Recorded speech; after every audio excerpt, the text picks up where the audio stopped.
Hey, hey, hey, it's Albert. I have three books with me.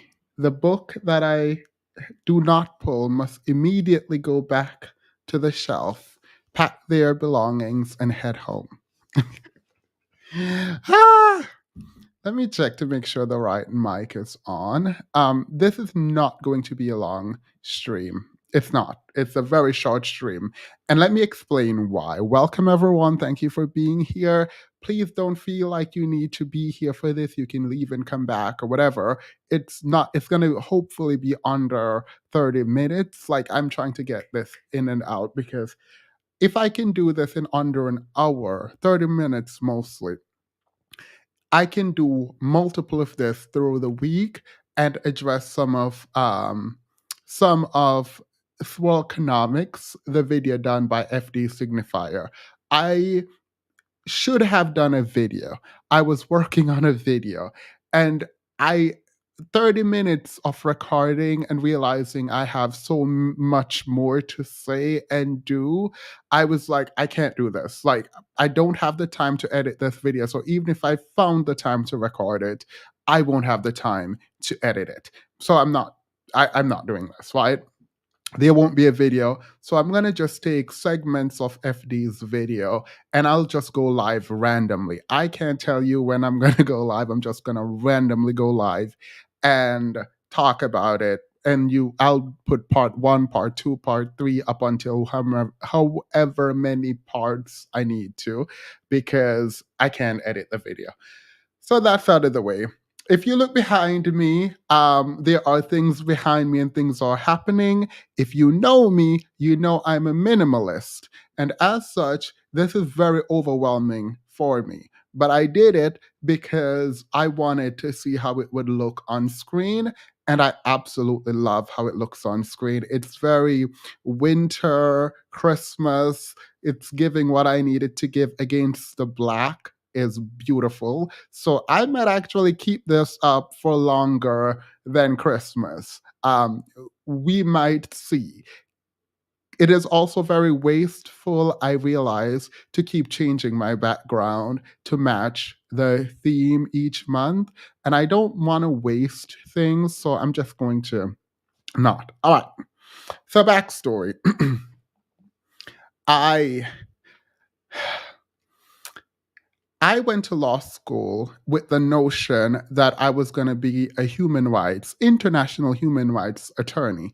I thought I was going to be traveling the world and advocating for people in different countries. That was my dream. I didn't care about how much it paid or whatever. When I got to law school, I realized that it was international law was as real as your military wanted it to be. So, for different countries to adhere to human rights law, one had to have the military might to push forth their agenda. And I realized I'm going to be useless in that domain. And so, my next step was to think about how I could be of service, and I wanted to be sort of not human rights in the general sense, but an advocate. Let's just say a social justice warrior, if you will. I was going to spend my summer break and also my spring breaks in different parts of the US, either advocating for people, representing people, or trying to get people off of their death row, for people who got death sentencing. And so on my first trip, and this is where the social justice thing for me kind of like died down. Part of that is still in me, but it died down when I went to Louisiana to help get people off of death row. And this is where my first book comes in. I went to Louisiana to get people off of death row or to appeal their death sentence because I believed fundamentally that the US government should not have the right to put its citizens to death. And because of that, I believe that I wanted to do some level of advocacy. I'm only telling this backstory for how as soon as I watched FD's video, there were some things that popped out to me, and I'm going to have to talk about why in a moment and why I'm going to address them. All right. So the first day I'm in Louisiana, I went to the clinic. I can't tell you what the name of this is. And I'm ready, excited. Young Themis is saying, we need to get these people off of death row. We need to let them appeal or whatever. And I remember sitting down and opening the first case file. And when I was reading the facts of the case, I remember going into the bathroom and crying. Like I was actually crying. Um, and I didn't understand how all of the people who came with me were just like reading and taking notes and ready to file the appeal while I am reading and I'm like literally unable to sit in this room with all these people. Because I no longer believed in what I was doing. So I went in there, I cried, I came back out, and I didn't finish the first case file. I gave it to someone else. I picked up another case file, and it was just as bad, gave it to someone else. Picked up another case file, just as bad. Picked up another, even worse. And so I'm reading through these case files, and I'm like, these people committed, and we're not saying they didn't do it, mind you. We're saying even if they did it, they shouldn't be executed by the state. And so I'm reading and I'm like, yeah, no, this is not like I don't know how to do this right now. Like if I believe these people did these things, that's a problem. I can't then say you shouldn't face the consequence of losing your life at the hands of the state. And I convinced myself that I could go through with this. And I said, okay, maybe they didn't do it. And the idea that you're going to punish someone mistakenly for a crime they didn't commit by taking their life from them is enough for me to believe that you shouldn't, as a state, do it. But I checked out mentally of what I was doing and I wanted to go home. I was telling the program director that I did not need any pro bono hours. I did not need anything from this for my graduation. I just want to go home. I'll figure this out. I don't want no parts of it. And they said, nope, you have to do it. Right. So I'm reading. This is the first time in law school that I got a new journal. And I was trying to write out my feelings. And I'm not going to read my entire journal, but I made a couple entries while I was in Louisiana. And I was talking about the fact that there is an overrepresentation of men who commit heinous acts on death row. And I did not believe, sorry, I can't read my own handwriting. I did not believe they had a right to be in the community with other people because of the crimes that they have committed. If true, they deserved the death penalty. That was what I was saying to myself. While I was trying to get people off, get people their appeal, right? This is the book. I started writing a book that we're now editing in the book club on this trip. Like I just checked out of what I was doing and I started writing a fantasy book. This is the first outline to my fantasy book that I wrote in law school. And now we're re editing it. It started while I was on this trip in Louisiana. And then I read this book. This book is going to become very important for the rest of this video. This is a very recent book. I met this judge. The judge is the person who wrote Jed. He's a person, he was an attorney, worked in big law, and then he became a judge. And as a judge, he wrote this book talking about discrimination in the criminal justice system. And I will explain why I'm having this book right here. These three books, I pair them together because I go back and forth about whether or not I was right in deciding that I wanted to step away and it was not my calling, it was not my ministry to help get people off of death row, let's call it from now on, and back into the population. I want no parts of that. And it impacted how I viewed the legislations that I was attempting to write at the time, because in law school, I wanted to build out my resume. I wanted to prove to people that I should be taken seriously when I come to them and I'm with advocating for quote unquote Black liberation and the injustice against Black people. I was very deep in sort of that kind of advocacy, and I gave up. You all know why I gave up. I talked about it. Gave up not in the most direct sense of the word, but in terms of going the legislative route, because I realized we're not about to change unless you're about to pay them tons and tons of money through lobbying. And I realized direct politics was not the way to make changes, not at least not from my perspective. And so, watching FD's video, I have to say there were a ton of things that I think he got wrong because I don't have the time to go through every single one in a single video, which is what I wanted to do. I will be coming on randomly, particularly next week, to go through some of the things that he said, and we'll be having these very short live streams on him and on that specific video. FD, if you're listening, I will say that you are welcome, as always, to come up and explain anything that you think I got wrong or engage in conversation. It is not about disrespect, hopefully, but I do think there is a level of misrepresentation happening, and I don't know if it's intentional. I hope it's not. So grab your mimosa. I'm getting my mimosa on. Hopefully, everyone has something to drink, sit back, relax, and let's enjoy it. I will say that I'm starting at the point where it's not that big a deal. Like this live stream isn't my main issue. I'm warming up. I'm warming up to the bigger issues in this video and the inconsistencies in this video.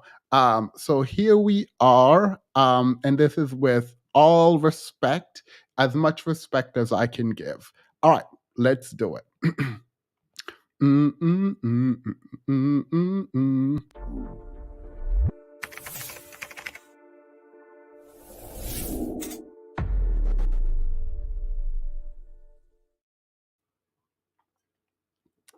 So in his video labeled Swirlconomics, FD makes a ton of claim.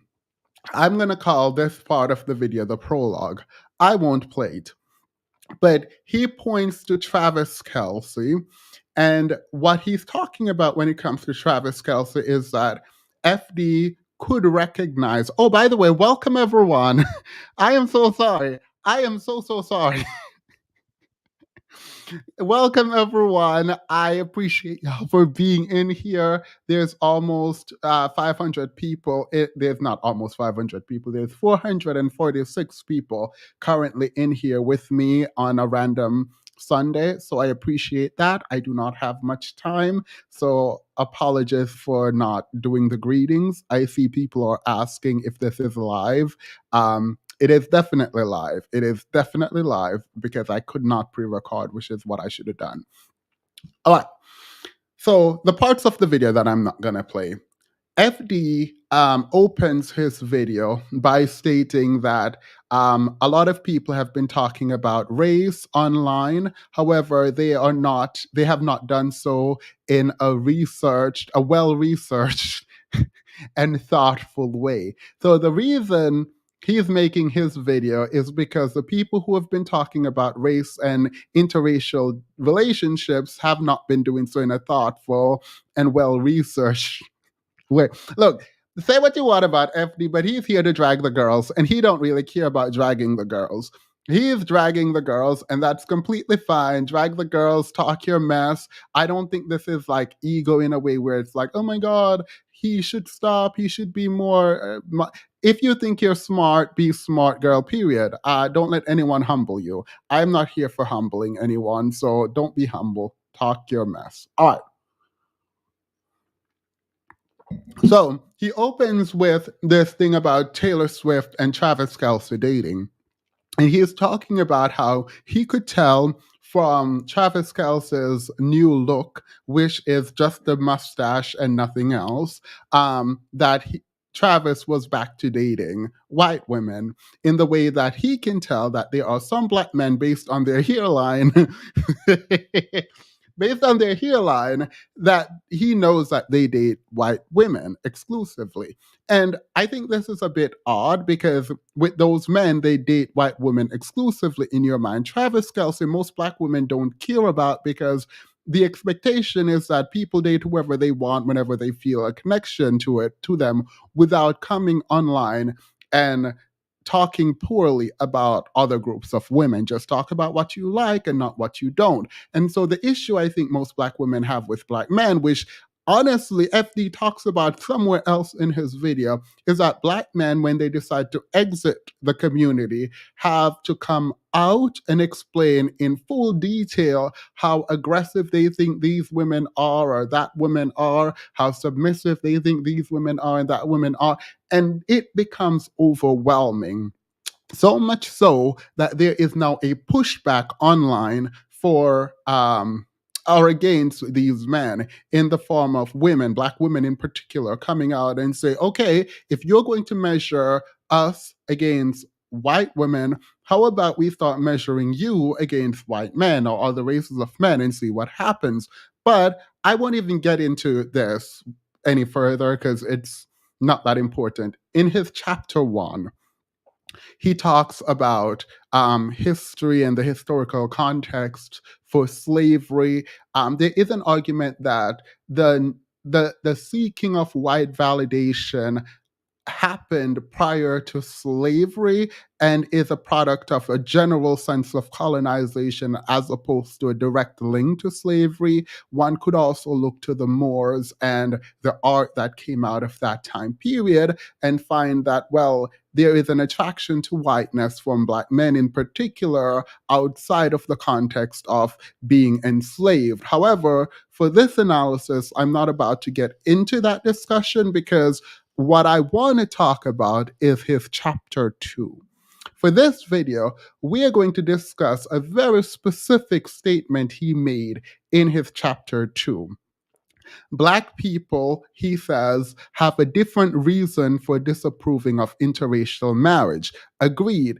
I agree because there is not this list of things that occurred in Black history where Black supremacy was the leading sort of approach to stepping away from other groups of people, right? In the way that white supremacy was at the forefront of preventing black people from dating or marrying white people, there's not the same for black people in terms of black supremacy preventing black people from marrying and dating white people. So there is a difference, which I agree with him. However, his black love discussion, I won't get into because Mahogany Pink, look, I don't believe there is any other video on YouTube that you need to discuss when it comes to Black love outside of Mahogany Pink. If you want to understand Black love and discuss Black love, Mahogany Pink video on Black love is the best way to do that. So now we get to his statement or his reaction to Dr. Umar. Dr. Umar has an issue with interracial dating. I disagree. I feel like love is love and you should date whoever you want. However, FD has a problem with Dr. Umar. And this, we're already 18 minutes into the video, so let me hurry up and get to the point. Let's play his response to Dr. Umar, and then we will provide research to substantiate what Dr. Umar is saying or what FD is saying and discuss it more generally. Again, if you're here for the tea and the mess, this section of the video is not it. This is the first installment of what I think will be probably a 5-part installment of responding to FD, but I want to address it from the easiest point where we can all agree and there's no big issues to the toughest point and the contradiction. So this again is supposed to be like the simplest part. All right.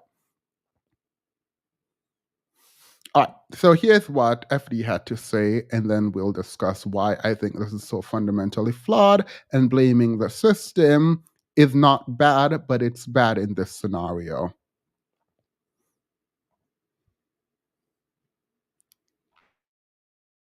To sum up, Garvey is a sincere, hard-working idealist. He is also a stubborn, domineering leader of the mass. He has worthy industrial and commercial schemes, but he is an inexperienced businessman. His dreams of Negro industry commerce and the ultimate freedom of Africa are feasible, but his methods are bombastic, wasteful, illogical, and ineffective. I say all this to say, if we're to be charitable to Dr. Umar, we might say that he sincerely wants to see as much Black love as possible and wants to address the ways in which Black love is often invisibilized in our media, often in favor of hollow depictions of interracial love. He also sees how the issue of interracial relationships has always been a point of contentiousness between Black men and women and wants to address this problem. If that were where he ended, I think most Black people would kind of be on board. One major point that somehow got left out of the script here is that another big flaw in Umar's logic is this ideology that there just aren't enough eligible Black men to marry all the eligible Black women. This, of course, is true, but Umar puts so much of the blame on Black men just choosing to marry white women or non-Black women, when the biggest factor for the absence of viable Black men on the dating market comes down to mass incarceration, health, death, police brutality, all the usual suspects of systemic racism. It is a well-known fact that the population of, air quotes, marriageable Black men, meaning Black men who have enough money to effectively contribute to a household, is lower than the population of Black women who meet the same criteria. And the biggest way to fix that is to address the structures that cause that outcome, not to browbeat a handful of Black men into dating Black women instead. I'm not usually going to try to speak for Black women, but I guarantee you that these Black women do not want the type of men that do not want them. And so the question then I have to ask is, why does Dr. Umar focus so much on this So that is the part, there's so much, and it's really strange to me that the response from FD to Dr. Umar is this. All right, so here's the first issue. You don't strawman Dr. Umar's argument, particularly. It's strange for me to see FD strawmanning Dr.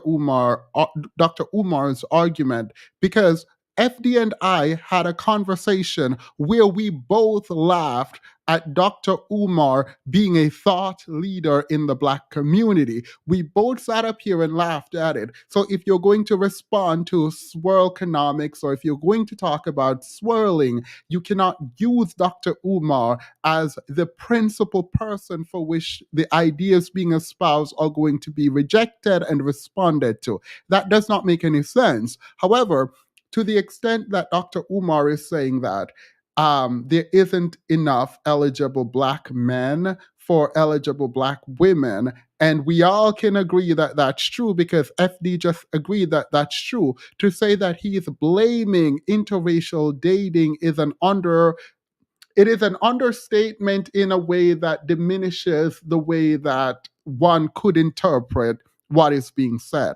You could reasonably interpret such a statement to be the fact that there are not enough Black men, eligible Black men for eligible Black women.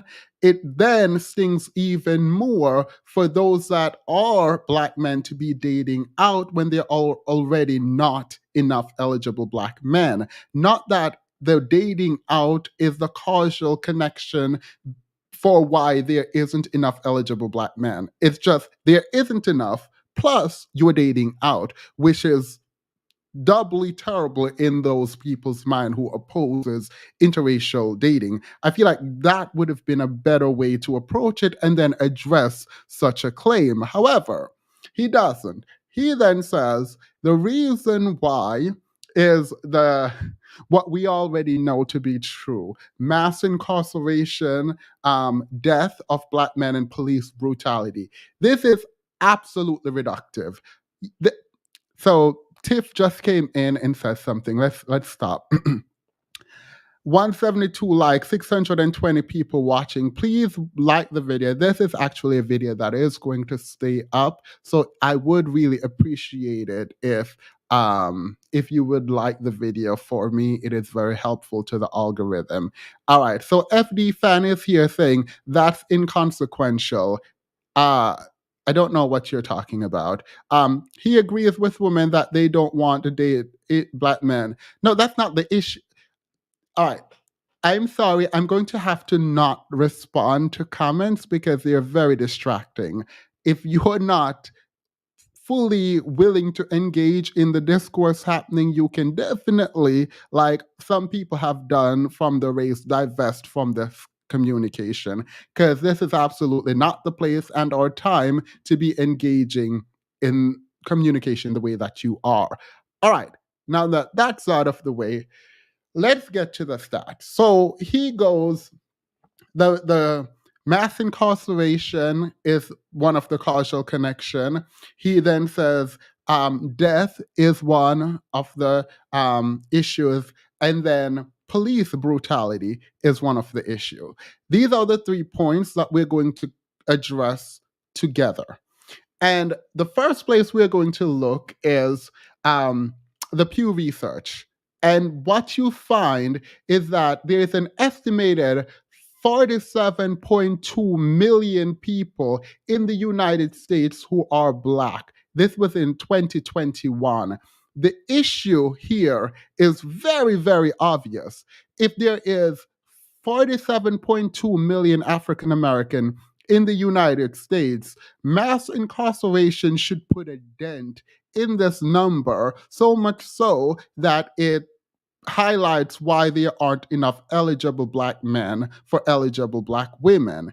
If police brutality is the cause of death, it should also put a dent into why there isn't enough to explain why there isn't enough eligible Black men for eligible Black women, and also death. However, FD and I have spoken at length about this death thing. And let me remind you, I don't want to do this, but I'm going to have to do it because it's super important. So, one, apologies in advance, and two, still gonna have to do it. When FD came on the platform, we discussed this conversation about death in the Black community. Man, boy to man. And for him to address death in the community, not explaining it is a bit. Sorry, am I back? I thought I went off for a minute. For him to explain death in the community without explaining it this way is odd because we already had this conversation. So let me play this and then we come back. This is FD and I speaking, by the way. A person's behavior based on their environment and their resources and their inputs to a level of probability. Like you can literally scan. Remember this study where you can scan children's brains in elementary school and evaluate the I can't remember the totality of the study, but basically what they discovered was that they could predict the percentage of kids in a classroom that would end up with a criminal record before they finish high school to some minute number. And yeah, social engineering only works if this is possible. Right. And so I kind of forgot why we were here. Agency. But why are we talking about agency? Because we are going to talk about holding people accountable for doing doing things. Right. So I guess I'll see back to you then, just to kind of, because I guess that thrown off your, they may have thrown off where you're going. Yeah, no, that's fine. But in terms of agency, I think is it possible to step away from the system for 2 seconds and go with me? We're going to do blame game. Doesn't sound fun, but go ahead. Let's take a crack at it. What would be the biggest problem outside of the system and white supremacy in the Black community? If you could wave your wand and only stop one thing, what would that be? Like stop one negative behavior or outcome? Yeah, I expect you to try to weasel out of this with an answer, but then I'm going to follow up. I guess, divestment from education. I would stop people from not putting everything they have into education in Black communities. I think that would have the most significant positive outcome as a whole. Wait, sorry, this is interesting. So you threw me off because I thought you were going to say finance, but education informs finance. Yeah. Is there an anti-intellectualism that you sense in the Black community? Yes, got it. So when you do this, if we're thinking about what causes the most direct harm in the Black community, what would you say that is? Direct harm. Yeah. Bad health. Really? Do you think that's killing people? That's definitely the number one killer of Black people in general. I mean, homicide is right up there in the top 3. Is it? Mm-hmm. Let's look that up. Yep. I would if it.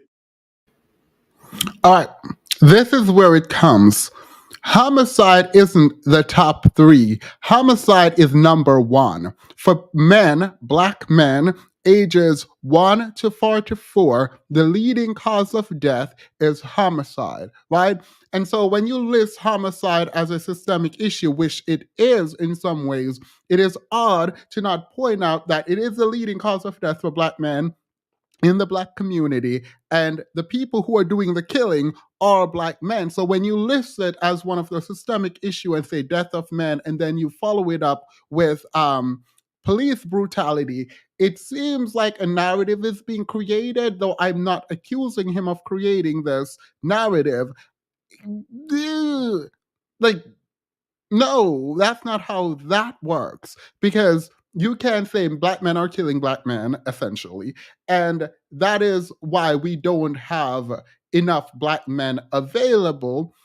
And we're going to blame the system. You don't get to do that. But also, that's not the reason. The leading reason for there not to be enough quote unquote eligible is because of lack of not going to school, not getting a job, that kind of thing. But if I'm going down the line that FD is going down, listing death isn't incorrect necessarily, but it misses the point of saying the system, because why would you say the system when black men are the ones killing black men? Unless you have a reason as to why black men, the leading cause of death for black men is homicide at the hands of other black men. Now link that to the system for me, and I'm for it. Like I'll be on board with you if you give me a good point there. But let's continue here. And this is the problem too. You will notice that I move on immediately after I announce this. So let me do this. So let me show. He constantly ish on black men for being terrible to black women. I'm confused. It doesn't matter. I don't know what you were talking about. I'm responding to a factual claims being made in a video. That he does something or doesn't do something generally is kind of a useless point. Sit there in your discomfort and then speak after. I will open the panel just for you. I promise you. We are already 30 minutes, so I have like 30 minutes left. And I'm almost done, I promise, sir. It's a top three. I'm pretty For confident ages, that. I mean, it's broken down into ages. So particularly for black men, ages, I think 14 to 25-ish, that age range. So all ages is number 5. For young people, yeah, it's number 1. Yeah. I would imagine though for young people it's probably like 1 or 2 across race though. That's kind of my thing. Let me see. I'm here on the CDCs. Let's see, non-Hispanic. It's number 1 for black men. I usually say man, boy to men. So unintentional injuries. So it's number 4 for white men. And number 1 for number 1 for us between ages 1 to 19. Yeah. And it's number 2 for a Latino man. Yes. So, but I mean, like, so we're talking about 1 to 19. I guess I want to make sure I understand where you're going, so I understand how to respond. Okay, wait, no. So what you're feeling is what I classify as academic discomfort, and what academics do, and they're going to do it again, and I can predict this very easily. When the passport bros becomes the face of sex tourism, which I've been talking about since last year. It's crazy. When they right, how are black men the face of sex tourism? In what world? How is that possible? It is possible because you're loud and obnoxious about it, and so. Oh, that point is going to be brought up again because FD quoted that. It's fine, whatever. I don't. It's fine. It's fine. I don't need to be credited for anything at any point at anywhere. But I'm going to bring that point, that video that I just played. I'm going to play it again because I said it to FD and he says it in his video, which completely fine. It is what it is. Let's continue. All right. So at that point, FD now understands that the leading cause of death for black men ages 1, he said 1 to 19, but the correct stat is that from ages 1 to 44. It is not ages 1 to 19. From ages 1 to 19, the leading cause of death is homicide, but also from ages 20 to 44. So, therefore, from ages 1 to 44, the leading cause of death for Black men is homicide. So, non Hispanic Black male by age group, the leading cause of death is homicide for ages 1 to 44. All right. Now that that was out of the way, it did make sense to me when I was listening to his video and I heard him say that death, talking about systemic issue and systemic racism is why there isn't enough eligible Black men for Black women, and then list death of Black men as a reason there isn't enough Black men for Black women, when the leading cause of death is homicide at the hands of other. It's not like they're just like not living randomly and there's just not enough. And then he explains later in the video that Black men health is also an issue. Health is not there. It is not health. It is homicide, then unintentional injury. And then after you reach the age of 44, then we have heart disease, cancer, and all of that other stuff for Black men after age 44 in the way that it exists for other races. The older we get, the more sickly we become for a lot of people, particularly when we haven't been taking care of our bodies up until that time. So no, the leading cause of death isn't about health. It's about homicide, and homicide at the hands of other Black men. The very next thing he talked about was a police brutality. And let me be clear about something. I think, and it is not just I think based on nothing, every single research that I've ever looked at highlights that Black people and Black men in particular are disproportionately affected by police brutality and police shootings specifically. This is a reality. Stop and frisk was outlawed in New York because of how it disproportionately affects Black men. This is true. The problem here for me is when you list the reason there isn't enough eligible Black men for Black women, and you say something like police brutality or police shooting, when let's look at this, because absolutely not. According to data collected, this was NBC News, by the way. According to data collected by the Washington Post, police shot and killed at least 1,055 people nationwide last year. And in 2020, there were 1,021 people shot. Police killing is less than 2,000. It is 1,021. This, by the way, is a lot. It is too much. And Black men, Black people being disproportionately represented is bad. 27% of those fatally shot and mapped were Black men, I believe. And so this is bad. However, if you go to Black femicide rate, Black femicide, let's pull this up. And I'm comparing them because I find it weird that there were 1,821 Black women and girls killed the same year that this report is pointing to the fact that police, and it's not killing Black men, by the way, this is not about Black men. This is talking about fatal shooting by police nationwide, no race included. Of all the races, put all of them together, these were the people who were shot and killed. That overall number is not even the same as just Black women and Black girls being killed by people closest to them. So if there is an outrage for the Black men who are disproportionately killed by police, and there's not that same outrage separately outside the scope of this video, it seems odd. But this number does not put a dent at all in the actual overall number. It's still bad, not saying it's good, not justifying killing of anyone. Let's be clear. But if there is 47.2 million Black people and 1,000, not just Black people make up 27% of those killings. If there's like 1,025 people being killed by the police, this does not account for the amount of eligible men to women in the Black community at all. Like, at all. So, back on the screen.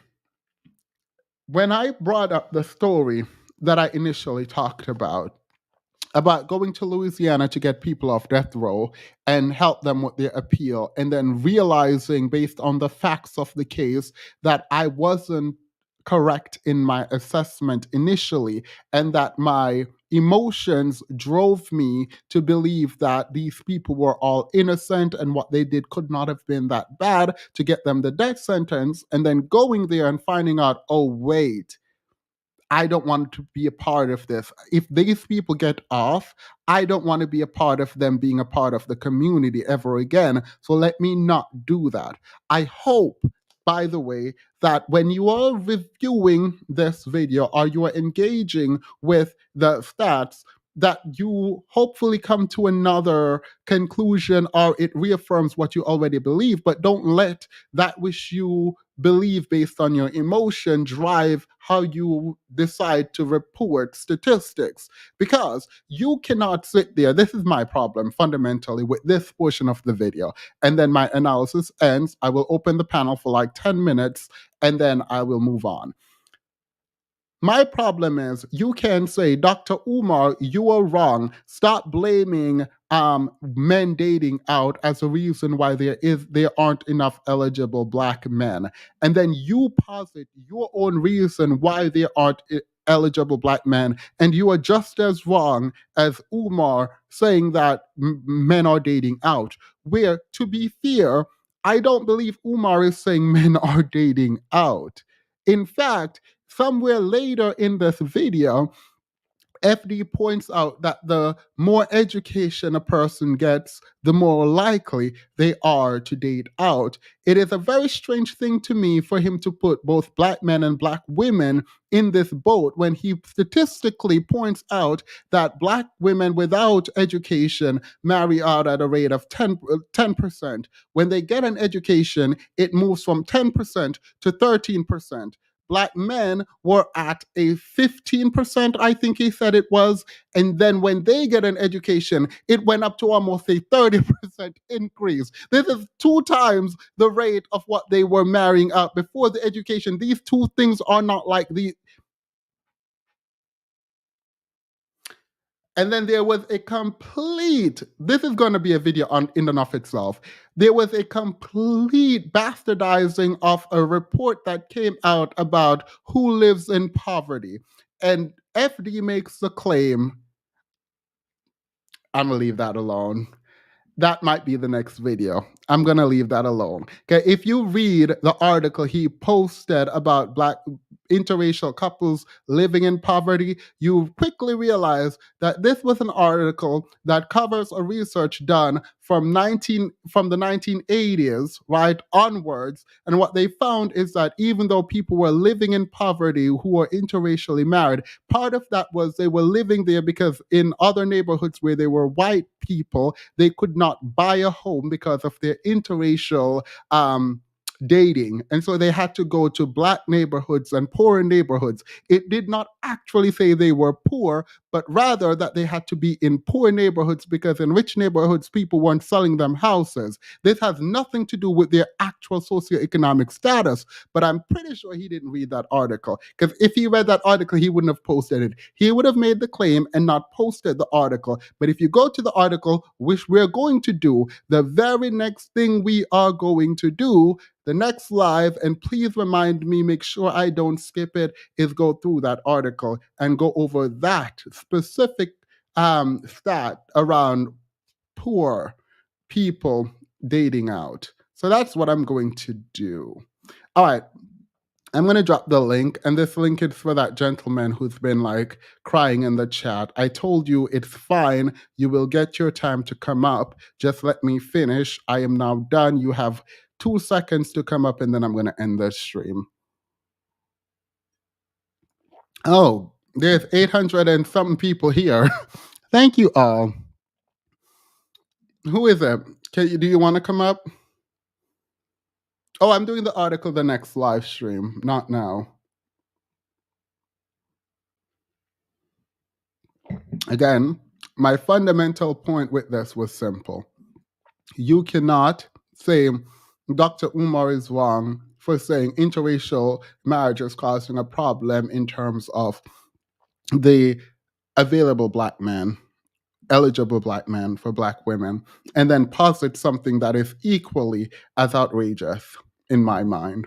So, with that said, seeing that no one wants to come up, the person who was chatting in the thing, I will do this, all of this. I will do it all of this week. And if you have an issue, please let me get through what I'm going through. I promise you, you will get your chance to come up and talk. If you have not liked the video, please like the video. I really do appreciate it. It is really important. It's very useful for me. And FD, when you see this, you know it's no hate. I know it's no hate. And if you want to discuss, well, you know, the panel is always open. All right. OG say he's at work. And seeing that there isn't anyone else, we make good time. This is 42 minutes. Hopefully, you all will agree. We'll see. He says, I agree with your points. All right, awesome. Well, that being said, have a wonderful night. This is the easiest part of the video. This wasn't too bad. I don't think he bastardized research here in any meaningful way, but it gets a lot worse real quick. So hopefully this is like less than 5 parts, and I'm out. Bye. Like the video on your way out.